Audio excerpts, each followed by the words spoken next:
Ya, buenos días. Voy a presentar acerca de tromboprofilaxis en las embarazadas COVID positivo y sobre algunas recomendaciones de anticoncepción en la era COVID. Voy a partir primero con el tema de tromboprofilaxis. Sabemos que la enfermedad severa por COVID produce un fenotipo predominantemente trombótico, caracterizado por hipercoagulabilidad y una alta prevalencia de eventos tromboembólicos, tanto arteriales como en territorio venoso. Inicialmente se creía que las embarazadas no tenían mayor riesgo de mortalidad, pero esto ha ido cambiando, la verdad es que no está tan claro, porque aún faltan reportes, faltan estudios, pero hay reportes que han sugerido que un grupo podría desarrollar falla orgánica múltiple y tener mortalidad. De hecho, se ha reportado que hasta un 2% de las embarazadas podrían requerir ventilación mecánica, hasta un 9% desarrollan restricción de crecimiento fetal y hasta un 43% podrían desarrollar parto prematuro. Actualmente se cree que la respuesta inmune a COVID causa un estado procoagulante llamado una coagulopatía asociada a COVID, que ahí más adelante voy a explicar de qué se trata, que se asocia a mayor mortalidad. Esto en general, en población en general. Considerando que el embarazo además constituye un estado protrombótico de por sí, las embarazadas constituyen un grupo de alto riesgo en este contexto. Recordar que el embarazo es un estado en sí procoagulante de manera fisiológica y acá se alteran varios fenómenos. Aumentan los factores de la coagulación, aumenta la trombina, el fibrinógeno, factor 8 principalmente. Aumenta la agregación plaquetaria y hay un aumento del dímero D, que es un producto de degradación del fibrinógeno. Este aumento, la verdad es que es errático, a pesar de que hay curvas y según la edad gestacional, pero no hay un aumento como bien establecido. Y por otro lado, aumentan los inhibidores del activador del plasminógeno 1 y 2, y esto genera que disminuye a su vez la fibrinolisis. Por otro lado, tenemos una disminución de la proteína S que tiene un efecto anticoagulante. Y además, fuera de estas alteraciones de la cascada de coagulación, el embarazo presenta una astasia venosa en extremidades inferiores por la acción mecánica del útero sobre el retorno venoso y la acción de la progesterona sobre la musculatura vascular, que genera un incremento de la distensibilidad y disminución del tono venoso.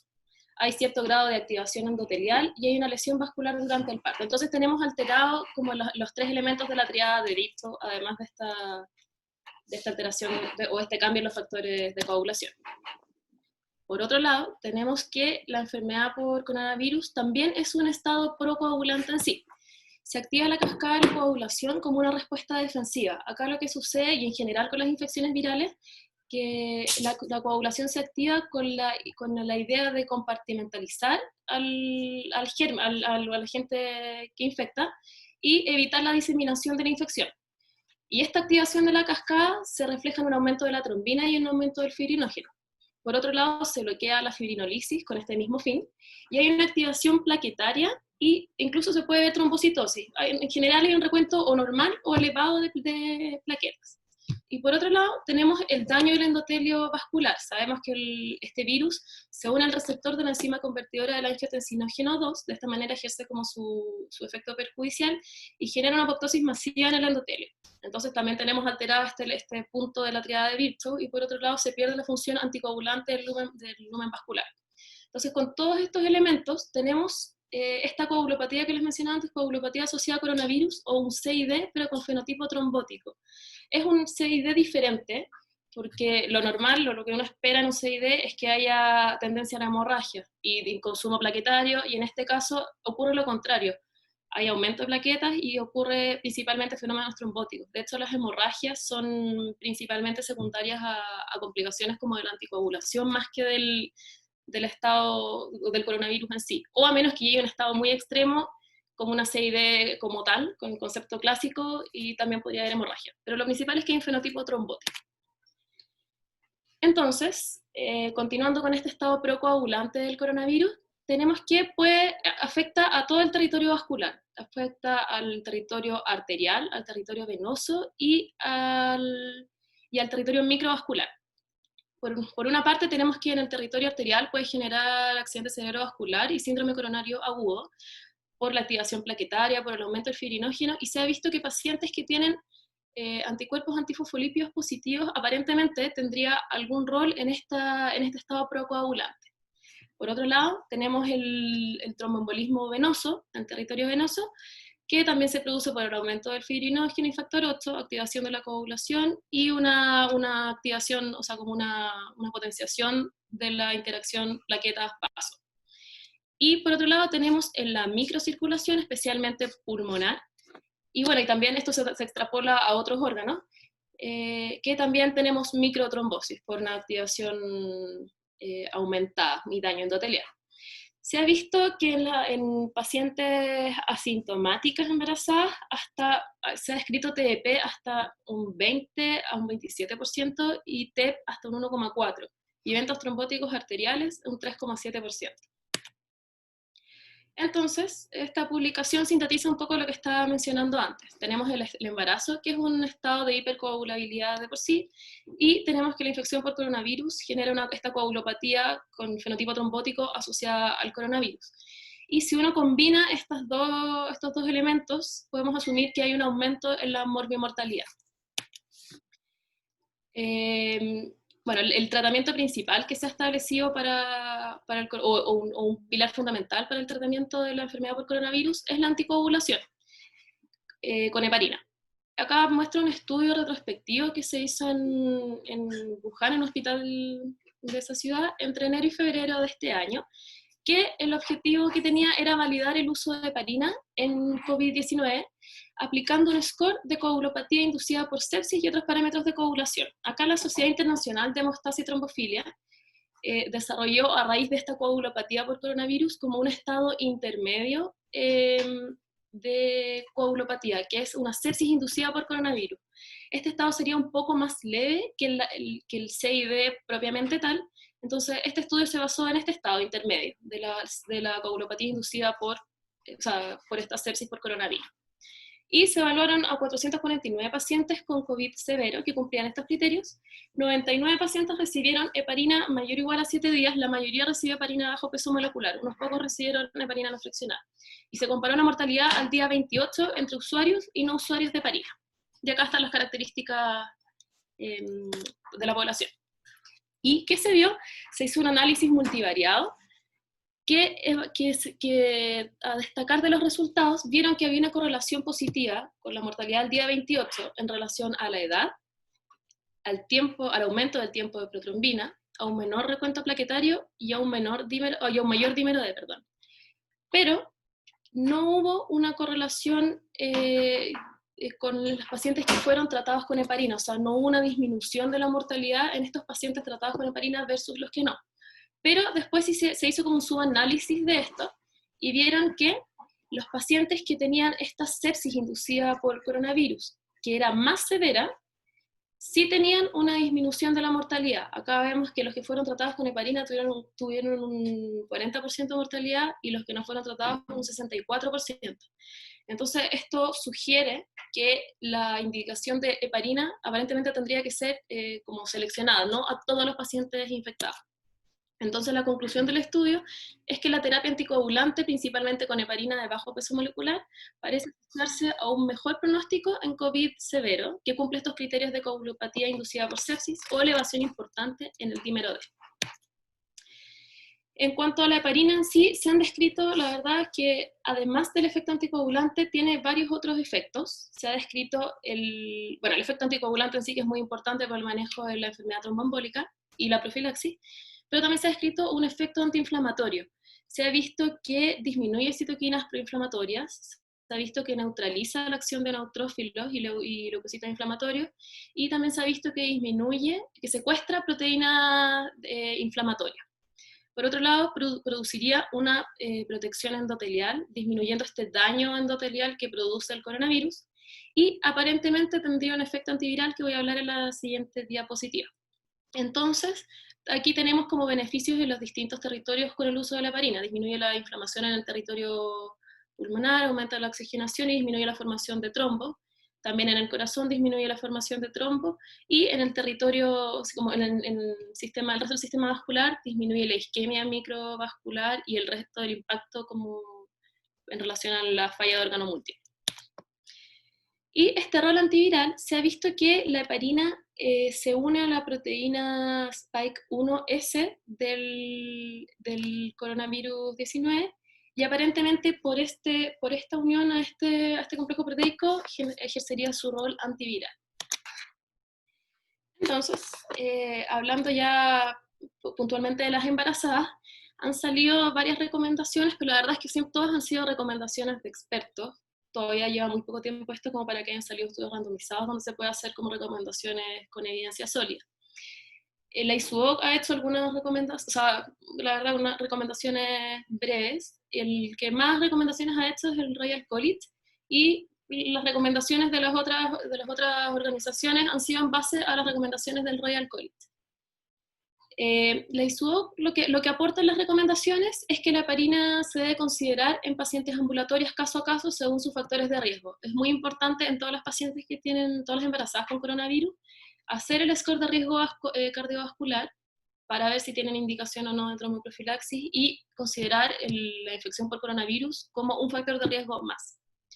Y las siguientes recomendaciones, salvo la última, son de la Royal College, que dicen que esto se va actualizando la verdad con el tiempo, han salido como 3 o 4 recomendaciones, y esta última es del 24 de julio, que dice que la tromboprofilaxis iniciada en embarazadas, según el riesgo de enfermedad tromboembólica que tenga, debe mantenerse hasta la recuperación de la enfermedad aguda, entre 7 a 14 días.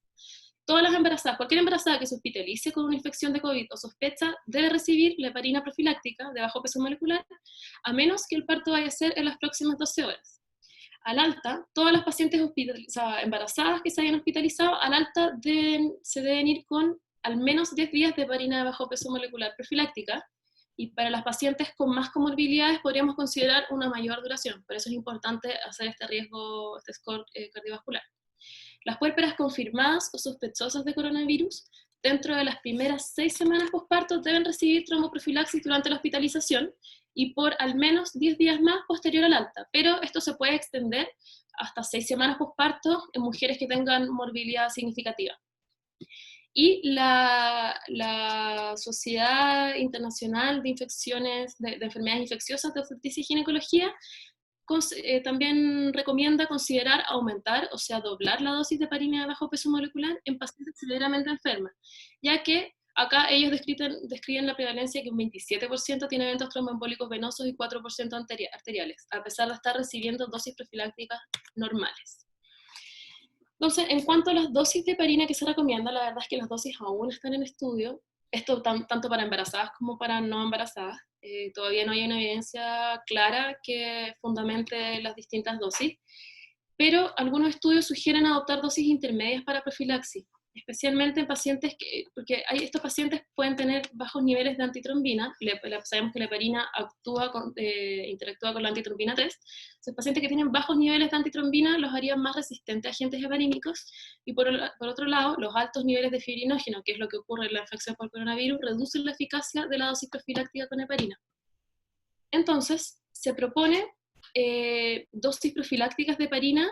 Estas de recomendaciones del Instituto de Trombosis y Hemostasia, o sea, de la Sociedad de Trombosis y Hemostasia, se propone dosis profilácticas de heparina de bajo peso molecular que serían apropiadas para formas leves y moderadas de la enfermedad, pero cuando ya se establece este CID trombótico, se sugiere una anticoagulación trombótica, o sea, terapéutica, perdón. Y pacientes que están recibiendo anticoagulación plena, se sugiere controlar los niveles, por ejemplo, con un factor anti-10A, en el fondo para asegurarse que esté efectivamente anticoagulado. Y algo a destacar es en cuanto a las dosis de la heparina de bajo peso molecular. Bueno, acá tenemos las alternativas de heparina de bajo peso molecular y acá las no fraccionadas. Estas son las que disponemos nosotros, dalteparina, que es el Fragmin, y enoxaparina, que es el Flexane. Y recalcar que la dosis profiláctica del Fragmin es 5.000 unidades al día. Esto no se ajusta por kilo de peso a diferencia del tratamiento. El tratamiento son 200 unidades kilo al día, que se puede dividir en 12 horas. La enoxaparina, la profilaxis son 40 miligramos al día. Y el tratamiento 1 miligramo kilo día. Lo mismo, la profilaxis no se ajusta por kilo de peso, que es un concepto que muchas veces tenemos errado. Y la dosis profiláctica de heparina no fraccionada es lo que se usa habitualmente, 5.000 unidades de 2 a 3 veces al día, y cuando se quiere ya hacer un tratamiento, se va titulando, se deja una bomba una bomba y se va titulando según los valores del TTPK. Ahora, cuando hablan de esta dosis, este esquema intermedio para profilaxis, se refiere a que la dosis profiláctica habitual, o sea, dalteparina 5000 o enoxaparina 40, se den cada 12 horas. Entonces no llegamos a una dosis de anticoagulación, pero llegamos a este esquema intermedio. Y eso en relación a las recomendaciones que han surgido para tromboprofilaxis en embarazadas. Ahora voy a hablar un poco de las recomendaciones que han surgido en relación a la anticoncepción en la era COVID. Esto surgió principalmente porque hace poco, como en redes sociales, generó como alteración la publicación de que los anticonceptivos podrían generar o tendrían mayor riesgo tromboembólico en pacientes con la infección. Voy a comenzar a hablar de los estrógenos en la infección por COVID. Sabemos que los estrógenos de por sí, este sería como, primero voy a hablar como del efecto negativo de los estrógenos. Sabemos que los estrógenos generan un aumento de factores de coagulación cuando se administran de manera oral. Aumenta el factor 5, factor 8, factor 10 y el fibrinógeno. Y si esto lo sumamos a la activación de la coagulación inducida por el daño endotelial en pacientes COVID, tenemos mayor riesgo de enfermedad tromboembólica. Sabemos que también con el uso de estrógenos exógenos el riesgo de enfermedad tromboembólica es mayor durante el primer año de uso y en algunas publicaciones se describe hasta los primeros 2 años de uso. Y hay un efecto sinérgico de los estrógenos con otros factores de riesgo para enfermedad tromboembólica. Entonces son efectos como sumatorios. Pero lo que no se había considerado es que los estrógenos aparentemente en esta infección también tendrían un papel protector. Porque se ha visto que la incidencia entre hombres y mujeres de coronavirus es similar, pero hay mayor mortalidad en hombres versus mujeres. Esto obviamente es multifactorial, en relación a las comorbilidades, los hombres tienden a fumar más y eso le da como un criterio de pronóstico, pero además la presencia de estrógeno se ha visto que aumenta la expresión de la enzima convertidora de angiotensinógeno 2. Y este aumento, esta enzima, genera un efecto antiinflamatorio en el territorio, principalmente pulmonar y cardíaco. También genera un efecto de vasodilatación. Entonces, y de anticoagulación. Entonces, al parecer, este aumento inducido por los estrógenos es protector, entregando este efecto protector a las mujeres infectadas. Y algo que apoya esta premisa es que hay un cambio en la diferencia de mortalidad entre hombres y mujeres, según si las mujeres están en edad fértil o si son posmenopáusicas. La diferencia de mortalidad en edad fértil, cuando las mujeres están en edad fértil, es de un 72%, y cuando son posmenopáusicas se escribe un 49%. Entonces, aparentemente, este sería como efecto de los estrógenos.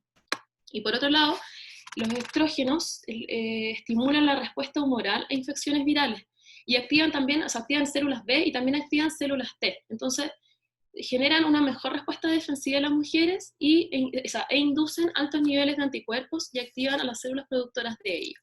Entonces, en las recomendaciones hay que considerar un balance entre estos pros y estos contras, y no quizás de entrada pensar en que tienen este efecto perjudicial en la infección por coronavirus.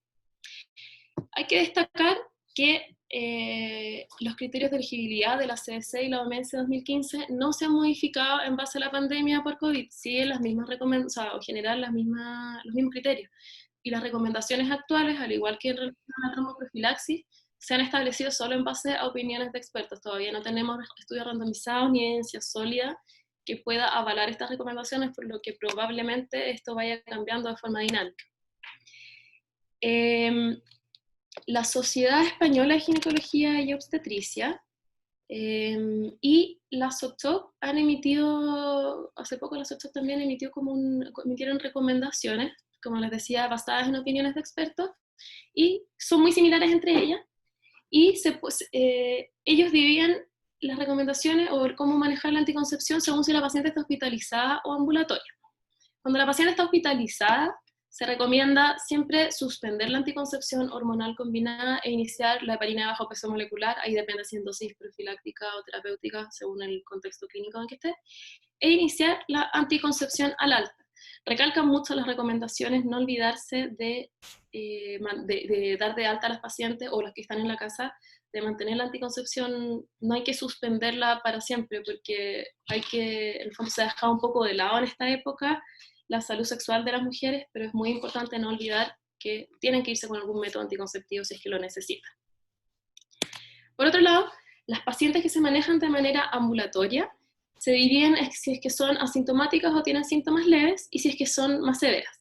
Las que son leves o asintomáticas se puede mantener la anticoncepción hormonal combinada. Ahora, si es que tienen algún otro factor de riesgo, ya sea diabetes o obesidad o algún otro factor, se sugiere cambiar a progestágenos puros, ¿ya? Y según el riesgo cardiovascular, agregar o no heparina de bajo peso. Y las pacientes que tienen neumonía o síntomas respiratorios, acá ya se sugiere suspender o reemplazar la anticoncepción hormonal combinada. Acá, la verdad es que las recomendaciones que están escritas dicen suspender, pero uno de los webinars de la SOTSOC destacaron que quizás la palabra correcta era reemplazar la anticoncepción y no suspender.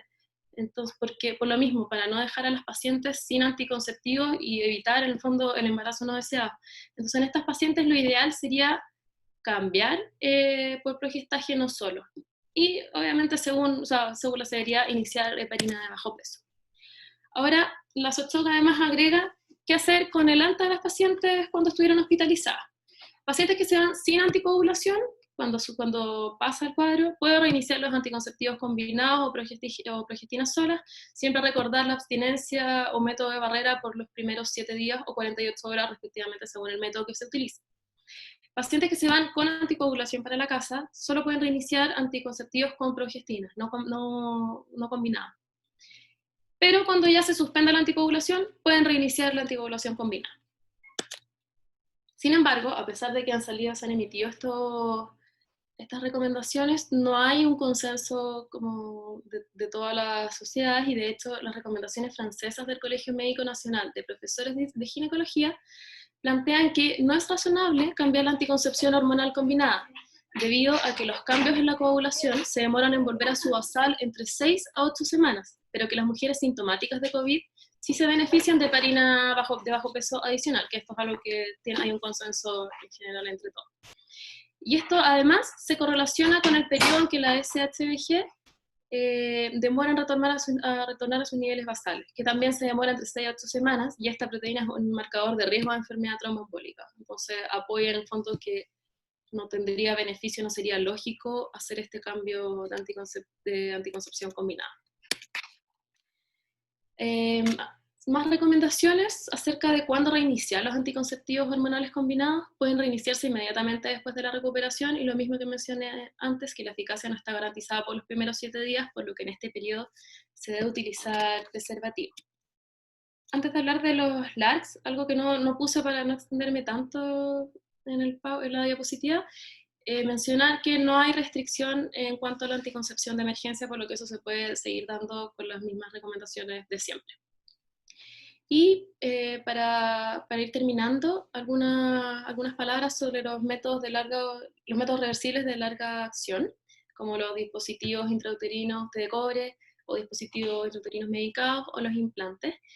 Estos LACs pueden continuarse en pacientes positivas, no hay que retirarlos, se pueden continuar tanto en pacientes sintomáticas, incluso graves, como asintomáticas. Ahora, en caso que la paciente positiva en ella haya caducado su método, ha salido evidencia que se puede posponer el cambio al menos por un año adicional de forma segura. En el fondo, la fecha de duración sería un año más de lo que está escrito. Entonces, por ejemplo, el Implanon de 3 años puede durar a 4 años, el Mirena de 5 a 6, y la T-Cobre de 10 a 11. Entonces no sería urgente cambiarlo en este momento de pandemia. Para terminar, entonces, tanto el embarazo como la infección por coronavirus son estados procoagulantes con mayor tendencia a la enfermedad tromboembólica. La heparina se ha asociado con un aumento aparente de la sobrevida de las pacientes COVID, especialmente en enfermedad severa, pero las guías actuales se basan en recomendación de expertos, y la evidencia, la verdad, es que se ha extrapolado de pacientes adultos no embarazadas. Aún falta evidencia sólida de tromboprofilaxis con heparina de bajo peso. Y por otro lado, los estados trombofílicos, ya sea como la exposición a estrógenos, exógenos o el embarazo, no están entre las comorbilidades que aceleran la progresión de la infección por COVID. Hasta la fecha no hay reportes que documenten que estos estados tengan peor pronóstico de la infección. Y lo otro que avala esto es que la vía por la que tienen distintas vías, o sea, la infección por COVID no altera los factores de coagulación como los estrógenos, por lo tanto, no está claro que sea un efecto sinérgico. La infección por COVID aumenta el fibrinógeno, aumenta el dímero D, pero no los factores de coagulación que alteran los estrógenos. No hay reportes que muestren una mayor incidencia de eventos tromboembólicos en mujeres embarazadas o mujeres tomando preparaciones de estrógenos que tienen COVID. Como les decía, esto es un poco controversial. Y las mujeres, es muy importante que las mujeres no suspendan su tratamiento con anticonceptivos a menos que quieran embarazarse. ¿Ya? No olvidarse de la anticoncepción en estas pacientes para evitar los embarazos no deseados. Eso. Muchas gracias, Paula. Excelente. Felicitaciones, ¿eh? Un aplauso. Muy bien, muy bien. Bueno, pasamos a comentarios, preguntas, opiniones. ¿Quién quiere aportar algo o hacer alguna pregunta? Oscar. Yo quisiera, perdón, doctor González, un comentario no relacionado con la temática, sino con la calidad de la exposición. Quiero agradecerle a Paula su disposición a hacer esta presentación y quiero felicitarla porque he visto que en la medida que han pasado los años se ha pulido notablemente esta presentación, como calidad de presentación fue muy buena. Así que te felicito, Paula, y estoy súper contento de ver tu avance en lo académico y en lo docente. Así que felicitaciones. Me sumo a las felicitaciones también, Paula. Muy buena tu presentación. Excelente. ¿Ya? Oscar. Sí, es que Valentín me quitó las palabras de la boca, como dice, porque yo que también la quiero felicitar. Paula realmente fue una exposición extremadamente buena, ¿ya? Así que felicitaciones. Yo le mandé una vez un artículo que escribí sobre por qué las mujeres mueren menos que los hombres, ¿ya? Y Valentín me pidió que hiciera una presentación que la he preparado, la estoy postergando un poquito, pero se la voy a presentar porque estamos de acuerdo en que las mujeres mueren menos y la importancia de los estrógenos, que Paula lo explicó muy bien, ¿ya? Lo que yo quiero destacar de la acción estrogénica es que mientras más vasoconstricción hay arterial, más riesgo de aumentar la inflamación por la infección, ¿ya? De tal manera que la acción estrogénica vasodilatadora tiene un muy buen efecto. Esto tiene que ver con óxido nítrico. Entonces, esto hace de que la mujer, por acción de los estrógenos o por adición de estrógenos, tenga mejor pronóstico que el hombre. Y esto lo ha hecho muy bien, ¿ya? Lo que yo quisiera preguntarle a Paula, si ella piensa que el efecto protrombótico del embarazo tiene que ver con los estrógenos de la embarazada o con algún cambio de los estrógenos de la embarazada. Si el tipo es distinto, me refiero en nivel, en fin, si puedes responder a esa pregunta. O sea, también hay un efecto estrogénico en el embarazo, que aumenta los niveles estrogénicos, entonces tenemos como esa contribución en relación a los factores de coagulación, pero también el embarazo en sí, por otras vías, ejerce este efecto anticoagulante al aumentar otros factores de coagulación y al disminuir proteínas, como por ejemplo la proteína S, que es anticoagulante, o al aumentar los inhibidores de la activación del plasminógeno, entonces inhibiendo la fibrinolisis. Pero sí, los estrógenos tienen un rol en el estado de hipercoagulabilidad que hay en el embarazo. Bien. Perfecto. Álvaro, también una pregunta a ti, Álvaro. ¿Qué estamos haciendo nosotros con el uso de anticoagulante en el embarazo o en el puerperio? O sea, está puesto, de hecho,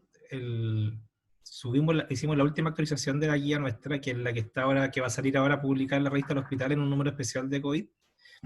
Y ahí justamente incorporamos estas recomendaciones del Royal College que más que nada son muy parecidas a la última actualización que mostró Paula, que son basadas un poco cuando lo presentamos con Luis, en que a las pacientes se les aplica la encuesta, a las que están ambulatorias se les aplica la encuesta de riesgo trombótico, y las que tienen un riesgo, creo que un puntaje de 3 o más, se hace anticoagulación en la casa por 10 días. Y en el puerperio también las dejamos por 10 días. ¿Bien? En las pacientes hospitalizadas, en general, las que están graves, más que dosis profilácticas, generalmente la gente en la UCI hace tratamiento full. pacientes que están con neumonía, en general están anticoaguladas full, y así todo, hay pacientes que han tenido eventos masivos, una muerte materna en Linares, que el paciente estaba anticoagulada, puérpera, ventilación mecánica, y hizo un TEM masivo y se murió. Así que fue hace poco, hace como 2 semanas atrás.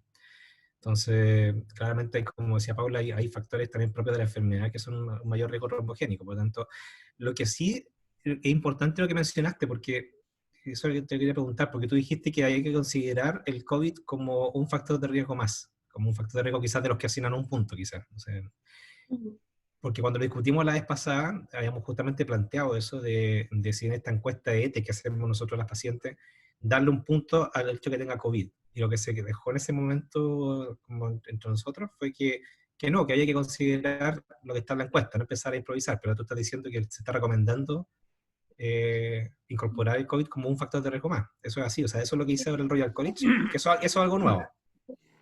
Sí, la actualización lo considera así.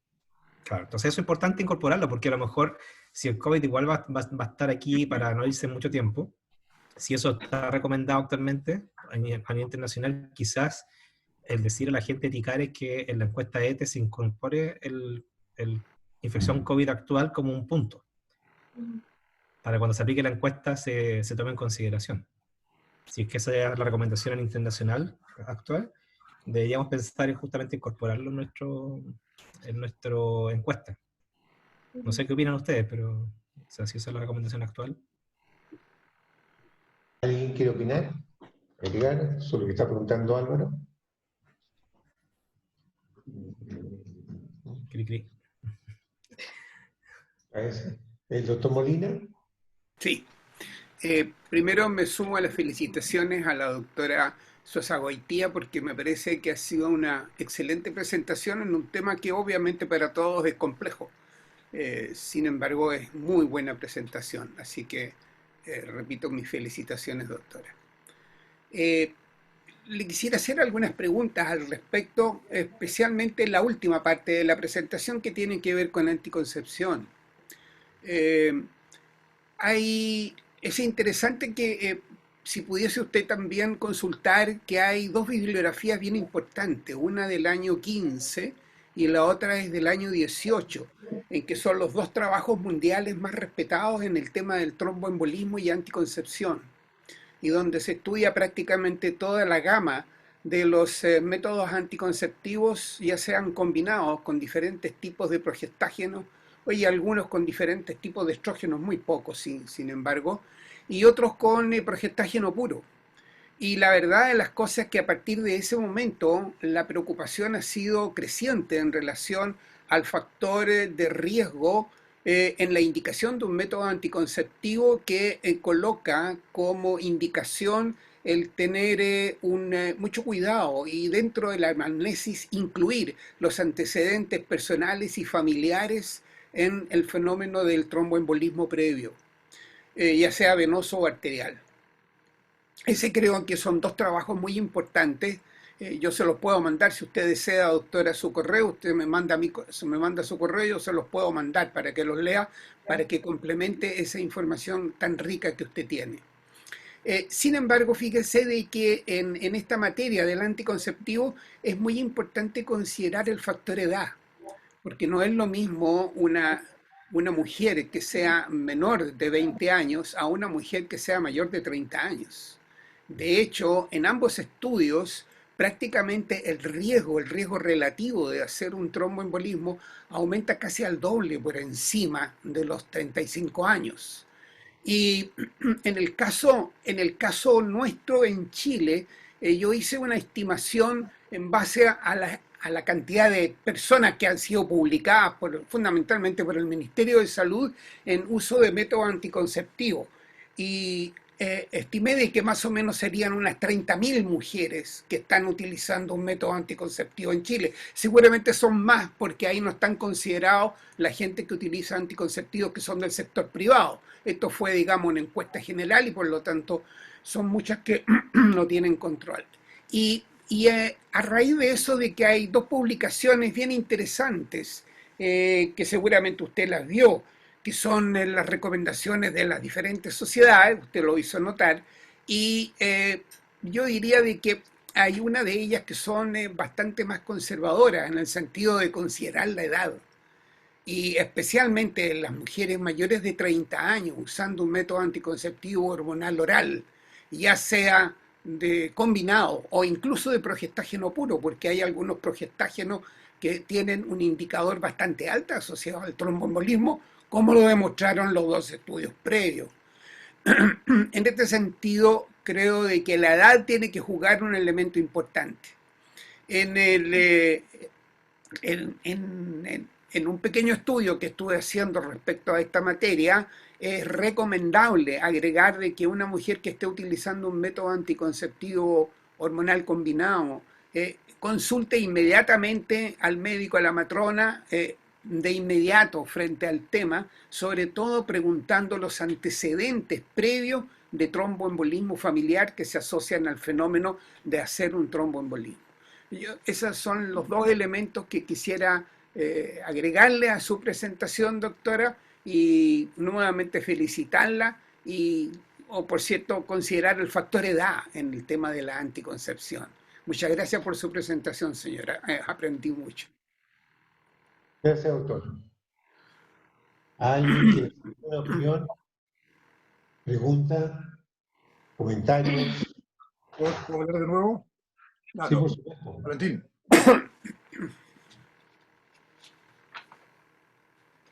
¿Quién va? Oye, yo quiero agregar una cosa bien corta para complementar lo que planteó el doctor Molina y que tiene que ver en otro factor que es un factor muy importante, que es el tabaco. Porque así como la edad es un factor muy importante, el tabaquismo es una cosa que también aumenta mucho el riesgo trombogénico. Y nuestras mujeres están fumando. Y en la consulta normal uno encuentra muchas mujeres fumadoras que están usando anticonceptivos combinados más allá de los 35 años, que es lo que puso la Organización Mundial de la Salud. Solamente queríamos aportar ese punto. Sí, siempre se ha dicho que hay una restricción de los anticonceptivos orales después de los 40 años se fuma.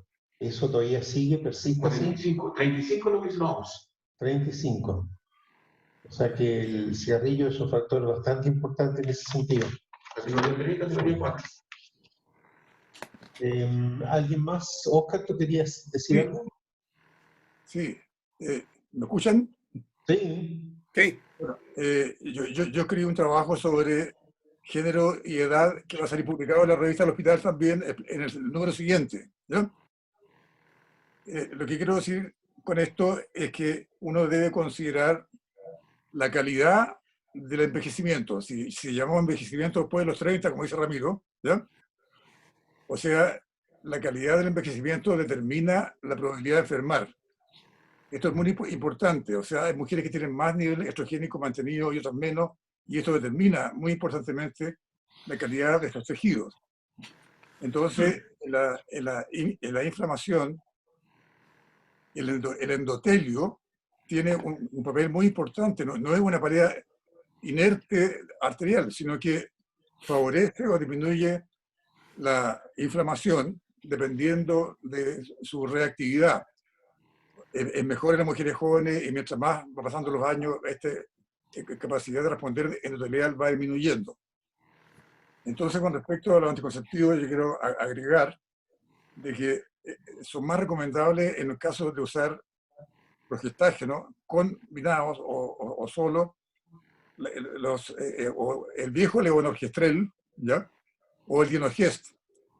Y estos los becados que están aquí, esto lo conversamos ayer con los becados que están conmigo, sobre el efecto de los progestágenos, que es distinto y hay un potencial muy grande, mientras más potente y más antiestrogénico es el progestágeno, determina más riesgo de trombosis o incluso de inflamación. Entonces, yo creo que es muy importante lo que dijo Paula y lo presentó muy bien. Yo creo que quizás con Ramiro se podría hacer otra reunión clínica con respecto a anticoncepción y riesgo protrombótico, porque es muy importante. Lo que tenemos que decir que en la medida que se acerca a los 50 años, las mujeres que toman anticonceptivos, y hay muchas que lo toman, tienen un riesgo mayor como ya lo dijo Ramiro. Entonces, de este punto de vista, aprendamos a diferenciar el tipo de progestágeno que vamos a elegir. De acuerdo. Ahí yo quisiera agregar algo sobre mi tema. El cáncer de mama, ustedes saben que es el más frecuente de todo en la mujer, en los países occidentales. Y justamente eso lo que se ha visto también, que la incidencia aumenta cuando se utilizan ciertos progestágenos que tienen más acción estrogénica. Y se recomienda utilizar progestágenos con mayor acción progestagénica que estrogénica. Esa es la recomendación también en cuanto a la prevención, digamos. ¿Alguien más quiere agregar algo? Perdón.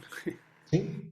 En relación a lo que tú estabas diciendo, es bueno considerar de que los progestágenos puros no solamente se pueden recomendar así en forma global para reemplazo, sino de que hay que ver, tal como lo dijo también Jorge, hay que ver cuál tipo de progestágeno. De hecho, el desorgestrel, por ejemplo, yo creo de que tú estás de acuerdo de que tiene un factor, por lo menos epidemiológico, de tromboembolismo, mucho mayor. Y el tema es que con el coronavirus no es solamente tromboembolismo, sino de que es una coagulación intravascular diseminada lo que se produce. Es decir, el problema es una combinación, por una parte, de factores trombóticos al virus penetrar, digamos, en la célula y en el endotelio vascular, pero por otra parte altera los factores de coagulación y produce hemorragia, que es la famosa coagulación intravascular diseminada que nosotros teníamos con los perfringes hace tantos años atrás, que ya prácticamente, felizmente ya los médicos jóvenes ya no lo conocen, feliz, y ojalá que no lo conozcan nunca más. Pero era un desastre porque se nos combinaba, ¿no es cierto?, la coagulación intravascular con el tema de la hemorragia. Y la verdad de las cosas es que no había cómo tratarla. Y la mortalidad era altísima. De cada 100 mujeres se nos morían, ¿qué? 60. Entonces, y no había cómo tratarlas. Todas terminaban en tratamiento intensivo del Hospital José Joaquín Aguirre y teníamos que trasladarlas desde la vieja maternidad con unos tratamientos, pero yo diría catastróficos que hacían. Entonces, que no quisiéramos recordarlo. Entonces, lo que se produce es una coagulación intravascular diseminada, pero con unas características provocadas por el virus que penetra, ¿no es cierto?, por los elementos de carácter de las proteínas vasculares y que por otra parte produce, ¿no es cierto?, esta verdadera tempestad de la citoquina en la fase cuando se defiende, digamos, la célula de la acción del virus. Entonces es bien interesante eso, poderlo repasar y verlo en tiempos de COVID. Era Si en colaboración, yo no tengo ningún inconveniente en colaborar o pedirle a la doctora Sosa Goitía, que lo hizo tan bien, que lo pueda presentar ella y yo le podemos a contribuir con toda la literatura que ella necesite para su presentación, que sería mucho más interesante que gente joven lo pueda presentar. Perfecto. Era la antigua sala Saibo, que le llamábamos, que teníamos harto trabajo de los becados, estaba pasada llena con muchas. Pero es interesante porque todo esto que pasó con el perfringens y etcétera, cuando nosotros lleguemos a entender bien esta pandemia o este virus, ya no vamos a tener caso quizás, porque recién los trabajos están empezando, los seguimientos están empezando y cuando salgan los resultados, que demora su tiempo y que conozcamos bien la evolución de esta enfermedad, los casos van a ser muy pocos y quizás después anecdóticos. Bueno, lo que pasa con todo en la vida también. Oscar, ¿tú querías algo más? Yo quiero agradecer lo que dice Ramiro, por la verdad, y lo que ha hecho la Paula, que lo encuentro extraordinario, y creo que vale la pena hacerlo de nuevo, como dice Ramiro, una sobre anticonceptivo, y yo también le ofrezco a Paula datos si le interesan, pero quiero enfatizar una cosa importante ya que están los becados, ¿ya? Que los estrógenos aumentan el flujo arterial, producen vasodilatación. El progestágeno tiene un efecto, y este es un efecto endotelial, ¿ya? Es directo a nivel del endotelio. El progestágeno tiene una acción contraria, produce un espasmo arterial, una disminución, digamos, de la velocidad de circulación, un efecto que tiene directo sobre la musculatura lisa. Entonces, este equilibrio, digamos, entre el estrógeno y el progestágeno, hay que considerarlo muy bien. Mientras más potente es el progestágeno, más espasmo, digamos, ¿sí? Y mientras más espasmo, menor circulación de la sangre, y esto hace que los antígenos tengan mayor efecto proinflamatorio a nivel endotelial. Entonces, este fenómeno lo tenemos que comprender. Entonces, de repente los médicos se ven influenciados por el propagandista médico que le dice al doctor, su paciente tiene problemas con los estrógenos, que tome progestágeno solo. Estamos hablando en los anticonceptivos, por ejemplo. Bueno, Y sí. uno tiene que saber de que de esos progestágenos, como ya dijimos, algunos son más coagulantes y utilizamos levonorgestrel y levonorgestrel. Y desde el punto de vista de lo que tú decías del cáncer de mama, claramente el progestágeno es o la progesterona o la dihidrogesterona, ¿ya? De menor efecto. Entonces, tenemos que considerar que los efectos son muy distintos de los distintos progestágenos que hay. Sí.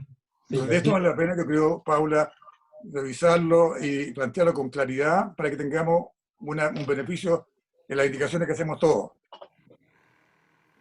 Perfecto. ¿Alguien más? ¿Alguna acotación?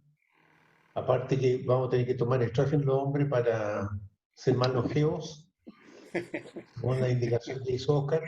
No creo que sea muy prudente en todo caso. Pero nuevamente agradecer a Paula y nuevamente mis felicitaciones, muy buena su presentación. Y esperamos que todos nos veamos el martes en la reunión con los italianos, que va a ser bastante interesante. Y como le dije, los becados, ¿dónde está Luis? Se nos fue, que le avise todo Recién. a Luis Aranea, el jefe de los becarios o becados, que es obligatoria para todos los becados estar presente este martes a las 8. Y realmente un placer haberlo visto nuevamente a todos ustedes. Ya nos estamos viendo cada vez más presencialmente. Han vuelto algunos próceres. Neil Armstrong llegó de nuevo. El doctor Erane, vestido de astronauta, el otro día. Así le puse Neil Armstrong.